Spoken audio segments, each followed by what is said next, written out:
해가 지는 석양을 보신 적 있으십니까? 참 아름답습니다.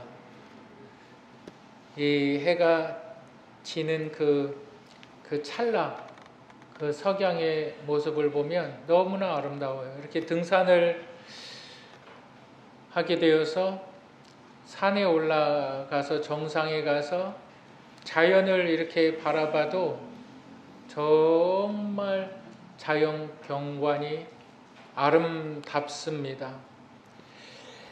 여러분, 사람이 가장 아름다울 때가 언제일까요? 사람이 가장 아름다울 때, 그때는 감동을 받을 때라고 말을 합니다.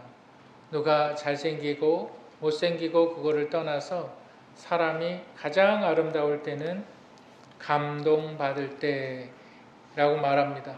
사람들은 아름다움을 추구해요. 어떤 사람들은 아름답기 위해서 외모를 아주 신경을 많이 쓰고 또 관리를 하는 사람들도 많이 있습니다. 또 내면의 아름다움이 정말 큰 아름다움이다. 그래서 내면 향상을 위해서 또 여러 가지 노력을 하는 사람도 있습니다. 자연도 아름다워요. 또한 사람도 아름다워요. 여러분, 동물도 아름다워요. 여러분, 공작새가 이렇게 깃털을 쫙 핀 모습을 한번 보신 적이 있으시죠? 그 모습이 얼마나 아름다운가요? 아름다움은 누구에겐가 감동을 줘요. 석양도 아름답고 동물도 아름답고 사람도 아름답다라고 말할 때는 우리의 마음에 감동이라는 것이 생겨요. 사람들은 아름다움을 추구합니다. 외적으로도 아름다움을 추구하고 내면적으로도 아름다움을 추구합니다. 그런데 이렇게 추구하는 것이 우리의 본성이기 때문에 그래요. 내면의 아름다움을 추구하는 것, 마치 자연이 아름다운 것처럼, 또한 우리의 겉의 아름다움을 추구하는 것, 우리는 아름다움을 추구하게 되어져 있다. 근데 그 방법에 대해서 잘 몰라요. 어떻게 아름다움을 추구하는 것이냐. 그래서 오늘 본문은 인생의 아름다움에 대해서 어떻게 우리가 추구해야 되는가, 그것을 가르쳐주고 있습니다. 오늘 저와 여러분들이 함께 나눌 말씀의 제목을 우리 한번 따라 하실까요? 인생의 아름다움. 인생의 아름다움입니다. 우리 인생의 아름다움에서 우리가 기억해야 하는 첫 번째가 있는데, 다시 한번 따라 하시겠습니다. 하나님은 아름다우신 분이다. 하나님은 아름다우신 분이다. 우리 시편 8편 1절 한번 다 같이 읽겠습니다. 여호와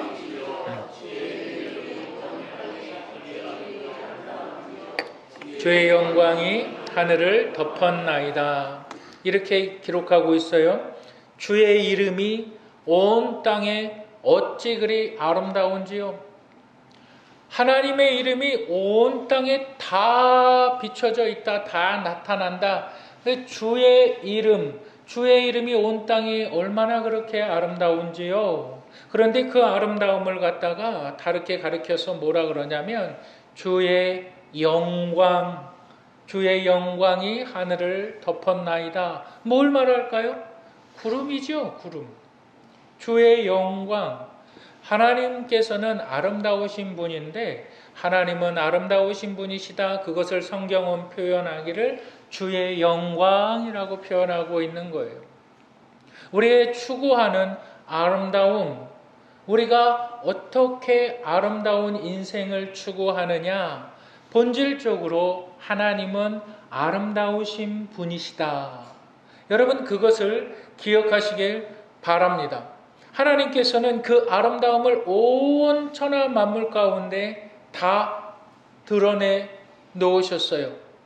여러분, 떨어지는 낙엽을 한번 그냥 주워서 그 낙엽을 한번 보시길 바랍니다. 얼마나 세밀한지요. 그 낙엽이 몇 개의 겹으로 줄로 돼 있는지요. 여러분 아주 작은 곤충이라도 한번 여러분들이 손에 놓고 한번 보시기 바랍니다. 얼마나 세밀한지요.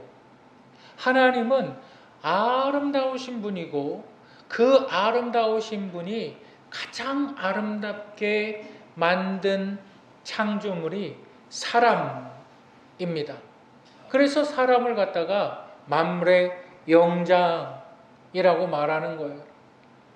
우리가 이 아름답게 창조된 사람들이 이제 인생을 아름답게 살아가야 되는데 그 방법을 잘 몰라요. 그런데 오늘 본문은 그 방법에 대해서 이야기해 주고 있습니다. 우리 한번 7장 1절을 다 같이 읽겠습니다. 1절 다 같이 솔로몬이 기도를 마침에 불이 하늘에서부터 내려와서 그 번제물과 제물들을 사르고 여호와의 영광이 그 성전에 가득하니 여호와의 영광, 여호와의 아름다움이 그 성전에 가득하니 이제 솔로몬이 그의 아버지의 유언대로 또한 여호와 하나님의 말씀대로 성전을 지어요. 솔로몬의 성전을 지어요. 그리고 이제 낙성식을 하게 됩니다. 아주 우리가 건축물을 잘 지었잖아요. 잘 짓고 나서 이제 완공 예배를 드리는 것을 낙성식이라고 말을 합니다. 여러분 그런데 솔로몬이 하나님께로부터 받은 것이 무엇이었죠? 지혜였어요. 지혜.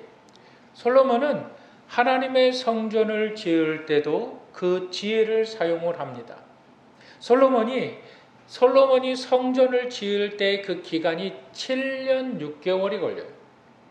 7년 6개월이 걸릴 뿐만이 아니라 솔로몬이 이 성전을 지을 때 성전에 필요한 모든 기구들, 성소와 지성소, 숟가락까지, 불을 짓는 집게까지 모든 것을 누가 디자인합니까? 솔로몬 자신이 디자인한 거예요. 여러분 뭘 한번 밑그림을 그려보신 적 있어요?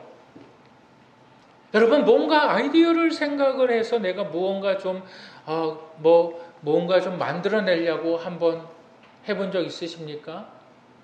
여러분들이 하다못해 일기를 한번 쓰실 때도 어떻게 써야 되지? 뭘 주제로 써야 되지? 뭘 이야기를 해야 될까? 여러분 그렇게 시간이 오래 걸리지 않습니까? 하나님께서 솔로몬에게 지혜를 주셨어요. 그 지혜를 갖다가 솔로몬이 성전을 지어요. 몇 년 동안이요? 7년 6개월 동안 성전을 지어요. 성전뿐만이 아니에요. 모든 그 성전의 기구물들을 다 치워요. 다 디자인해서 그것을 만들어요. 얼마나 많은 고민이 거기 들어갔을까요? 얼마나 많은 기도를 했을까요? 그렇게 완공되어진 성전, 하나님의 그 성전, 그곳에 하나님께서 구름으로 영광을 나타내셨다. 그것이 하나님의 아름다움이라고 말합니다. 여러분 솔로몬이 어떻게 성전을 지었을까요? 솔로몬이 성전을 지을 때 그의 모든 지혜와 지식을 다해서 성전을 짓고 성전뿐만이 아니라 성전에 사용되어지는 모든 기구들, 촛대나 또한 물그릇이나 모든 기둥들, 이 모든 것들을 다 지었어요. 그리고 나서 이제 낙성식을 합니다. 건축을 완공을 하는 거예요. 7년 6개월 동안 그 건축을 할 때 1절부터 3절까지 보면 반복적으로 나타나는 단어들이 있어요. 그것이 뭡니까? 여호와의 영광이, 여호와의 영광이, 여호와의 영광이. 다시 말하면 여호와의 아름다움이 그 성전 가운데 임하였다. 여호와의 아름다움이 그 성전 가운데 임하였다. 여호와의 아름다움이 그 성전 가운데 임하였다. 구름으로 임하였다. 여러분, 누가 인생의 아름다움을 살아가고 있느냐? 여러분, 하나님께 영광을 올려드리는 사람들, 하나님께 예배하는 사람들, 오직 그 머릿속에, 오직 그 생각, 행동 속에 하나님이 있는 사람들, 그 사람들의 인생이 아름다운 겁니다. 왜 그럴까요? 하나님은 아름다우신 분이기 때문에. 왜 그럴까요? 하나님은 온 우주 만물을 아름답게 창조하신 분이기 때문에. 그런데 내 인생을 내가 아름답다라고 생각하지 못해요. 내 인생을 내가 참으로 아름다운 인생이다라고 생각하지 않아요. 내 인생은 볼품없는 인생이다라고 생각을 해요. 나는 뭘 해도 안 되는 인생이라고 생각을 해요. 다른 사람들과 내 자신을 비교해 볼 때 나는 한없이 낮아지는 것 같아요. 도대체 나의 믿음은 어디 있는 것이고 나의 신앙은 어디에 있는 것인지 내가 잃어버렸어요. 왜 나만 이렇게 힘들다고 불평을 하는지, 왜 나만 이렇게 안 된다고 생각을 하는지 모르겠어요. 왜 그럴까요? 아름다움을 잃어버렸기 때문에. 내 인생은 아름다움을 추구해야 되는 인생인데 왜 하나님은 아름다우신 분이기 때문에 어떻게 아름다운 인생을 추구합니까? 내 오직 생각 속에, 내 모든 행동 속에 하나님 중심이 되어질 때에, 하나님을 예배할 때에, 하나님을 찬양할 때에, 솔로몬이 그 모든 시간과 정성과 물질을 다하여서 하나님의 이름을 높여드릴 때에 하나님의 아름다움이 솔로몬에게 감동을 주는 거예요. 여러분, 사람은요, 감동받으면 힘이 생겨요.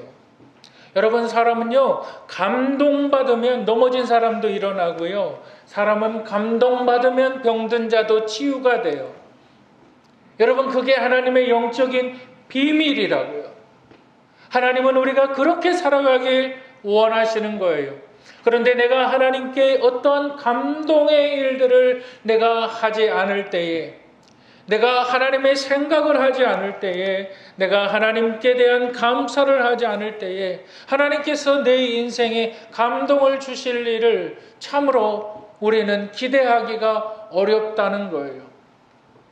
여러분들의 인생이 아름답지 않은 것은, 여러분들의 인생이 진정으로 아름답지 않은 것은 하나님께로부터 오는 감동을 받지 못하기 때문에, 하나님께로부터 오는 감동을 받지 못하기 때문에 내 지식으로, 내 지혜로 살아가려고 하니까 나보다 똑똑한 사람들이 얼마나 많이 있고, 나보다 잘난 사람들이 얼마나 많이 있고, 나보다 부유한 사람들이 얼마나 많이 있을까요? 여러분들의 기준은 다 그런 사람들에게 맞춰져 있어요. 여러분, 그런데 그렇지 않습니다. 하나님께서 우리를 만드셨을 때는, 하나님께서 우리 각자를 만드셨을 때는 유니크하게, 여러분, 모든 하늘에서 내리는 눈의 결정체 하나하나의 모양이 다 다르다는 거 아십니까? 나라는 존재는 과거에도 없었고 앞으로도 없는 존재라는 걸 여러분들 아십니까? 이 귀한 인생, 이 아름다운 인생 어떻게 살아가야 될까요? 하나님께서 나를 아름답게 만드셨다. 여러분, 이것을 기억하시기를 주님의 이름으로 축복합니다. 여러분, 이것을 기억하고 있는 것, 그것이 시작이에요. 여러분, 두 번째로 인생의 아름다움에서 우리가 기억해야 되는 것이 있어요. 우리 한번 따라 하시겠습니다. 영혼을 바라보는 사람의 인생이 아름답다. 영혼을 바라보는 사람의 인생이 아름답다. 여러분, 우리 한번 역대하 7장 5절을 읽겠습니다.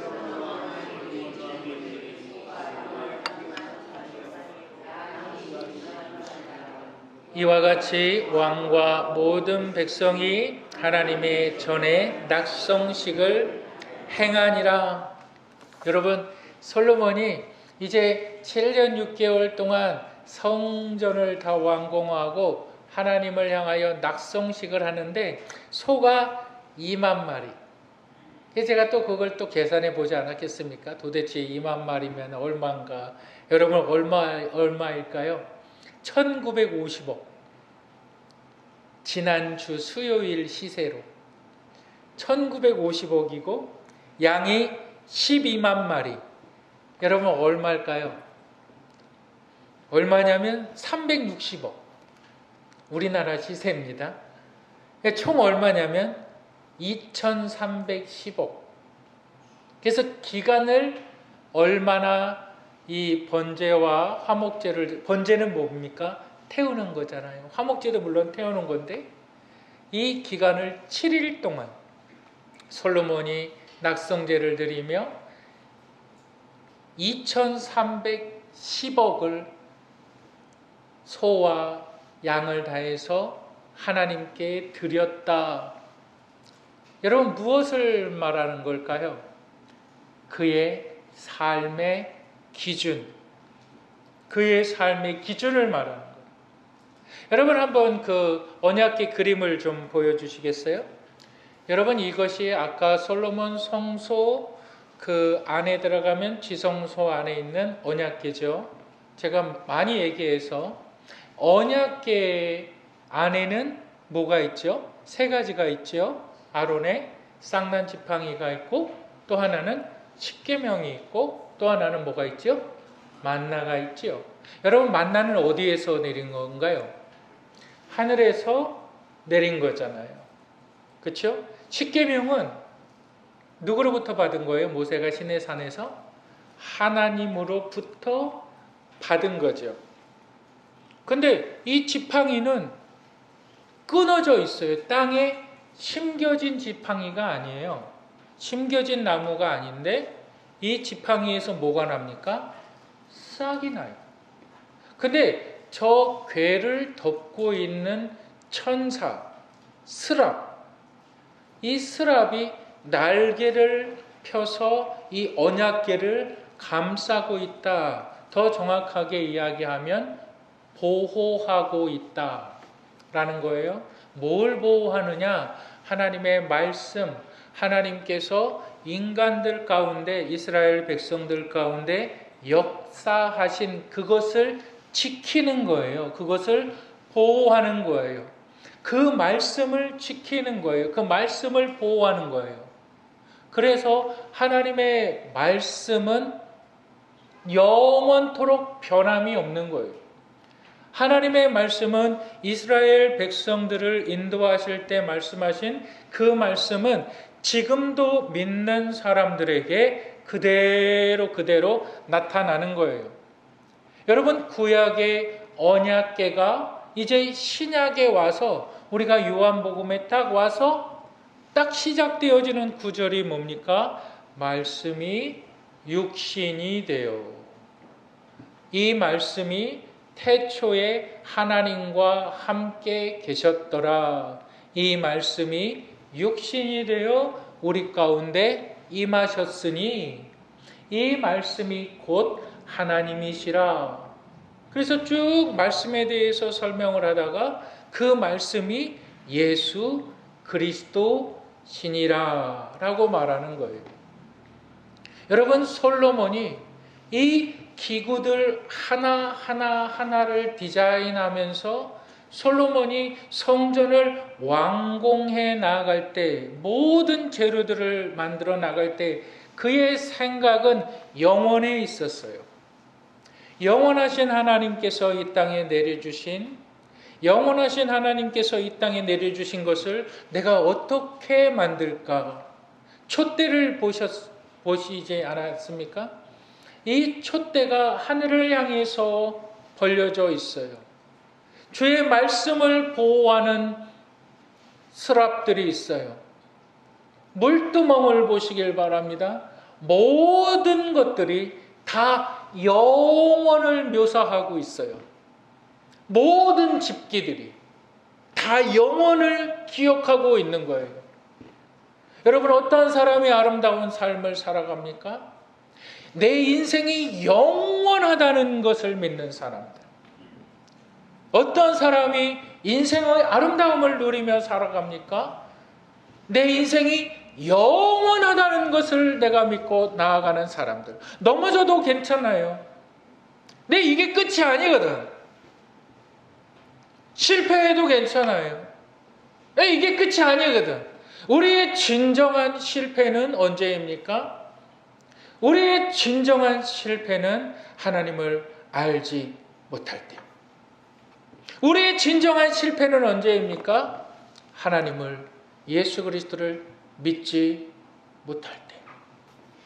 우린 넘어져도 괜찮아요. 우린 고난이 찾아와도 괜찮아요. 왜? 우리는 영혼을 향하여서 나아가는 사람들이니까. 영혼을 사모하며 나아가는 사람들은 아름답습니다.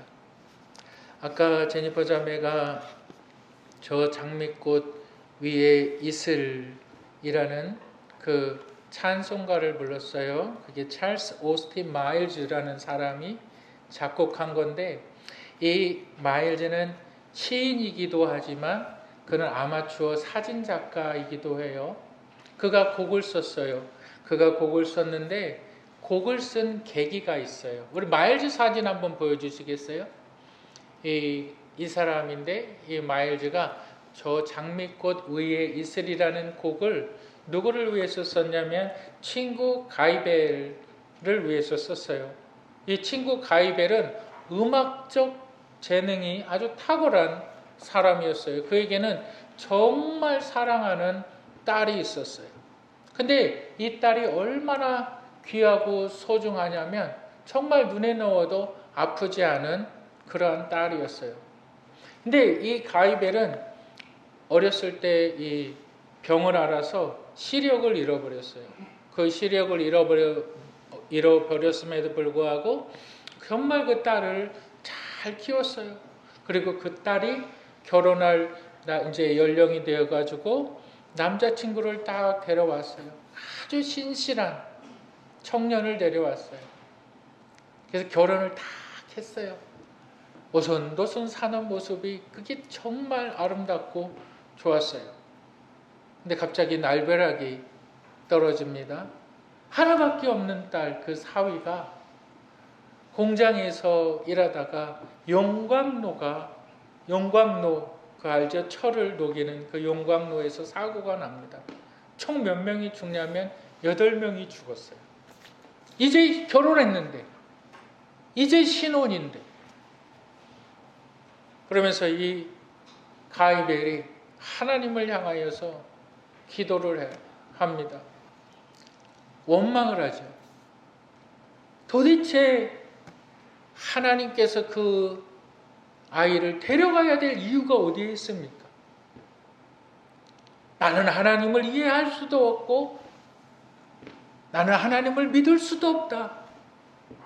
불평도 하죠. 원망도 하죠. 식음을 전폐하죠. 그러던 가운데 이 가이즈가 이 마일즈를 찾아갑니다. 내 심정이 지금 이렇습니다. 당신은 나의 친구지요. 당신은 나의 친구니까 내 심정이 지금 이렇다. 나는 하나님이 어떤 분인지, 나는 하나님에 대해서 도저히 이해도 할 수 없다. 하나님이 왜 나에게 이러한 고통을 주시는지 나는 잘 모르겠다. 그 친구가 돌아갔어요. 그리고 나서 마일즈가 하나님 앞에 기도하면서 그 친구의 고통을 생각을 해요. 그런데 그에게 환상이 보여지는 거예요. 그가 좋아하는 요한복음 20장 말씀. 마리아가 주님 발 앞에 엎드려서 이제 우리 주님께서 죽으시고 우리 주님께서 사라지셨는데 이 마리아가 이 주님을 그리워하면서 눈물을 흘리고 있을 때 우리 주님께서 나타나시는 거예요. 우리 주님께서 딱 나타나시면서 마리아야, 마리아야 부르시는 모습을 마일즈가 환상 중에서 그거를 보게 돼요. 근데 우리 주님께서 마리아를 위로하시는 그 모습을 보면서 이 마일즈가 가사를 생각해내요. 마리아야, 부르는 그 주님의 음성, 내 귀에 청아하다. 우리 주님께서 마리아의 손을 잡고 걸어가는 그 모습. 주가 나와 함께 동행을 하면서 나를 친구 삼으신 그 모습. 그것이 눈에 막 보여지는 거예요. 그 눈에 보여지는 대로 가사를 쓰는 거예요. 눈에 보여지는 대로 막 가사를 쓰는 거예요. 2절에는 이렇게 말하죠. 내게 들리던 주의 음성이 내 귀에 쟁쟁하다. 눈에 보여지는 대로 가사를 쓰면서 내 귀에 은은히 소리 들리니 주 음성 분명하다. 주가 나와 동행을 하면서 나를 친구 삼으셨네. 우리 서로 받은 그 기쁨을 알 사람이 없도다. In the garden이에요. In the garden. 한국말로는 저 장미꽃 이렇게 번역이 되어져 있지만, 그래서 이것이 영화로도 제작이 됐어요.